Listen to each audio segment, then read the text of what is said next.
Ô Pedro Duran, bom, primeiro, deixa eu trazer aqui um pouco de o poema da política, né? Que a gente sempre fica com aquele olhar de assim, todo mundo que está lá é por uma questão de uma restrita conexão com o assunto, porque eu estou lá para defender os interesses do povo e tudo mais.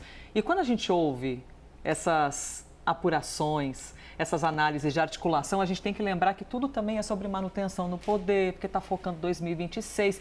E a gente com a nossa ilusão de que tudo o tempo inteiro é para o povo. Tudo bem que eles podem justificar, claro que é para o povo. A gente está aqui lutando para permanecer com a nossa ideia de governo que vocês elegeram. Mas essas trocas ministeriais sempre são carregadas também desses olhares de manutenção no poder. Duran, o presidente Lula prestigia os aliados que estiveram ao lado dele também durante a prisão em Curitiba, né?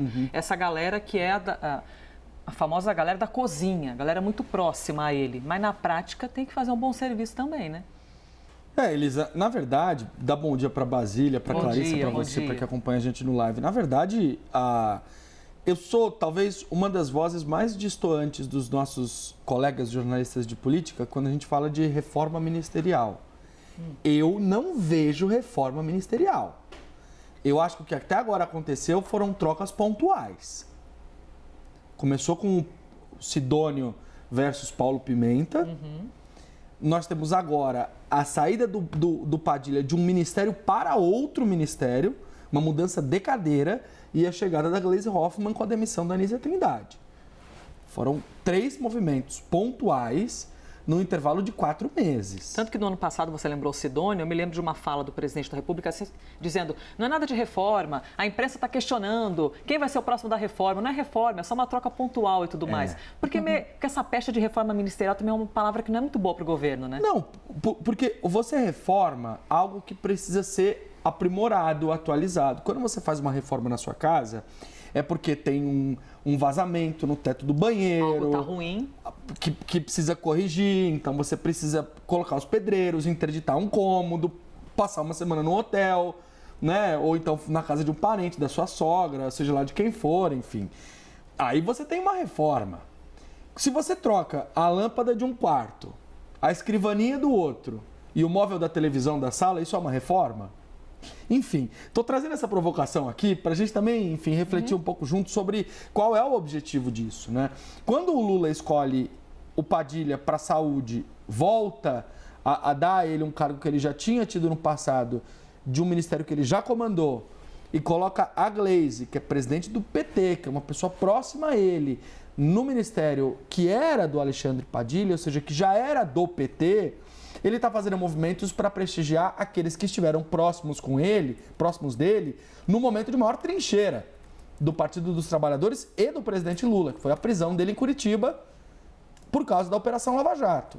Gleisi, Padilha, Fernando Haddad, Gilberto Carvalho, todas essas figuras mais próximas do Lula estiveram nas vigílias que foram feitas para ele lá em Curitiba na época da Lava Jato.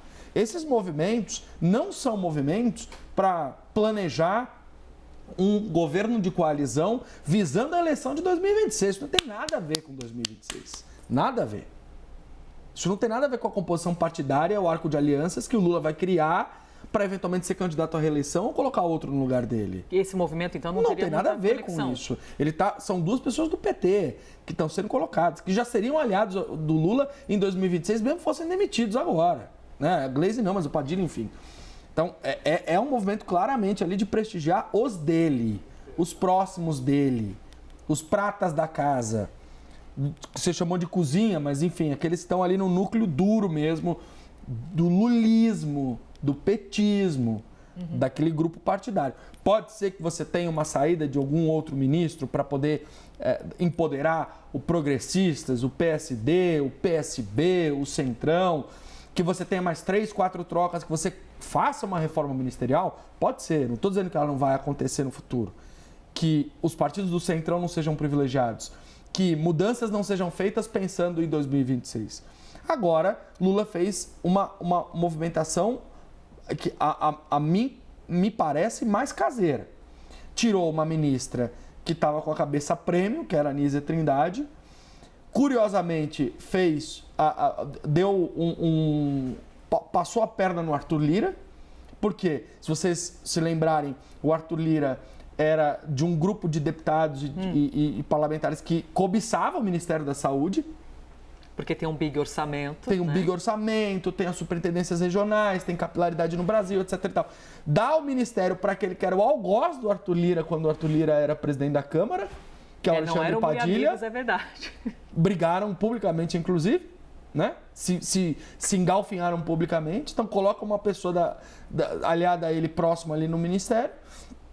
E no caso da Glaze, até o Pedro, a Clarissa já tinham trazido aqui pra gente a informação de que havia um pacto com a Glaze, de que ela assumiria o ministério no futuro, em algum momento. Isso acontece na segunda metade do governo e atende a uma promessa que já tinha sido feita.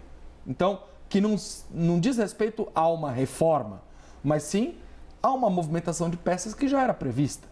Enfim, para trazer uma voz um pouco dissoante aqui e discordar um pouco dos meus colegas de forma geral, mas uma reflexão ainda sobre essas movimentações do Lula. Será que ele não deveria estar mudando mais peças nesse tabuleiro para poder ter melhores resultados, pensar mais em 2026 e aumentar a popularidade dele?